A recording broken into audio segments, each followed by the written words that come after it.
काबिले दीद और दोस्तों नरालियां चीज़ां ने तब दोस्तों पैसे भरन नूं दिल लग कीता है।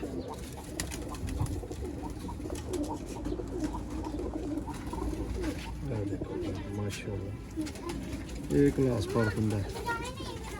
मौसम भाई तुहाडा करवावांगे ला लख दा दूसरा बच्चा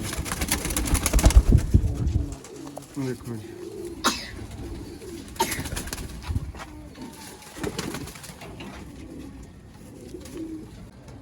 जी बिस्मिल्लाहिर्रहमानिर्रहीम। दोस्तों आप देख रहे हैं सियालकोटी पिजन लवर। मैं आपका दोस्त आपका भाई मोहसिन रहमान और दोस्तों मेरे साथ मौजूद है उस्ताद मियाँ फैसल साहब। आज दोस्तों एक भाई से जी शौक़ करके तो इनसे कसूर से दोस्तों ये डब वाले बच्चे परचेज़ किए हैं। अच्छे बच्चे थे, महंगे परचेज़ किए हैं और आप भाइयों को शौक़ के लिए दोस्तों ये वीडियो बनाई जा रही है।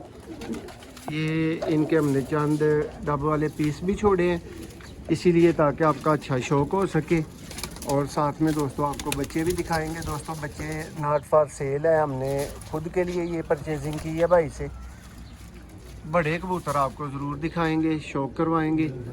मज़ीद किसी भाई का इरादा हो वो ले सकता है। मियाँ साहब करवाओ बच्चों का शौक़ तो दसो ज़रा भरावां नूं तारफ भी दो, वड्डियां दा करा दो फिर बच्चों का करा दो।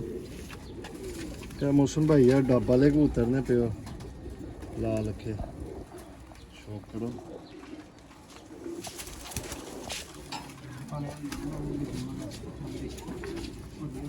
देखो देखो दोस्तों पीस काबिले दीद और दोस्तों नरालियां चीज़ां ने तब दोस्तों पैसे भरन नूं दिल लग कीता है।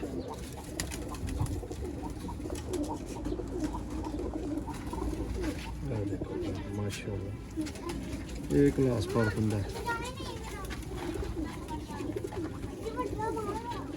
बहुत आला जी दोस्तों माशाल्लाह पीसेस।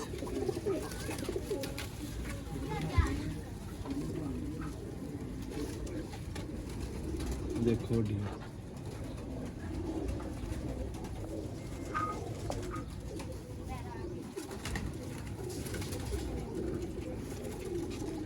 पकड़ो जी।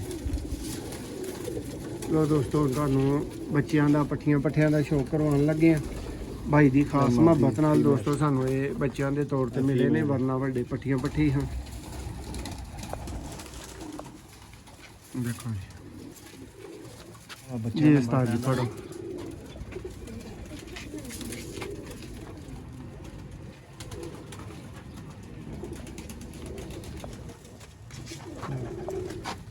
दोस्तों ये भाई तो लूम पुट के भी नहीं हम सेल करते ते ਜਿਹੜੇ ਨੇ ਲੇਕਿਨ ਇਹਨਾਂ ਨੇ ਬੜੀ ਕਮਾਲ ਸ਼ਫਕਤ ਦੇ ਨਾਲ ਜਿਹੜੇ ਨਾ ਸਾਨੂੰ ਪੱਠੇ ਪੱਠੀਆਂ ਦਿੱਤੇ ਨੇ ਔਰ ਰੇਟ ਬੱਚਿਆਂ ਦਾ ਲਗਾ ਦਿੱਤਾ। ਸ਼ੌਕ ਇਹਨਾਂ ਕਿਹਾ ਜੀ ਮੌਸਮ ਭਾਈ ਤੁਹਾਡਾ ਕਰਵਾਵਾਂਗੇ ਲਾ ਲੱਖ ਦਾ दूसरा बच्चा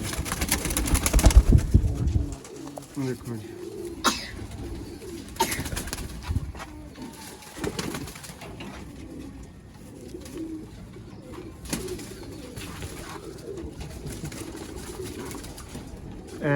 दोस्तों नेक्स्ट बच्चा आ गया, तीसरा बच्चा फाइनल है। मियाँ साहब मियाँ साहब जरा दसो भरावां दो पट्ठियां ने मेरे ख्याल नाल ते एक पट्ठा जी। यार माशाल्लाह देख लो टुरदे फिरदे वड्डे परिंदे।